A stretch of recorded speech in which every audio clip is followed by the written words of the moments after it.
नंदुरबार जिल्ह्यामध्ये ढगाळ वातावरणाचा हरभरा पिकाला मोठा फटका. पिकावर अळीचा प्रादुर्भाव वाढला. शेतकरी अडचणी. बोगस अर्ज आणि गैरव्यवहारांमुळे वादग्रस्त ठरलेली 1 रुपयातील पीक विमा योजना बंद करा. कृषी आयुक्तांच्या अध्यक्षतेखालील समितीची राज्य सरकारला शिफारस. राज्य सरकार कोणता निर्णय घेणार याकडे लक्ष.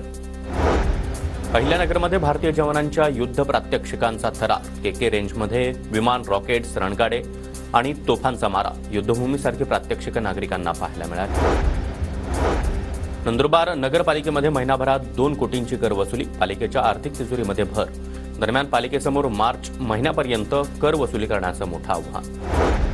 वाशिम जिल्ह्यामध्ये जलजीवन मिशनचं काम रखडलं. 741 पैकी फक्त 216 योजना पूर्ण. 501 योजनांची कामं अद्यापही रखडलेलीच. परभणी जिल्ह्यामध्ये तुरीची मळणी सुरू. बाजारपेठेमध्ये तुरीला 6,500 ते 7 हजारांपर्यंत दर. शेतकऱ्यांमध्ये आनंदाचं वातावरण. नाशिकच्या चांदवडमध्ये विहिरीत पडलेल्या मोराची सुखरूप सुटका. प्राथमिक उपचारानंतर मोराची वनविभागाच्या रोपवाटिकेत मुक्तता. वनपर्यटनावेळी नियमांचं उल्लंघन केल्यास 25,000 रुपयांपर्यंत दंड. नागपूर खंडपीठानं खडकवासल्यानंतर वनविभागाची नवी कार्यप्रणाली तयार केली. पालघर जिल्ह्यामध्ये पाणथळ भागामध्ये देशी विदेशी पक्ष्यांचे थवे, तर पक्षीमित्रांना पक्षी निरीक्षणाची चांगलीच पर्वणी. खाडी क्षेत्रामध्ये स्थानिक स्थलांतरित पक्षी स्पॉट बिल डकची दृश्य काय.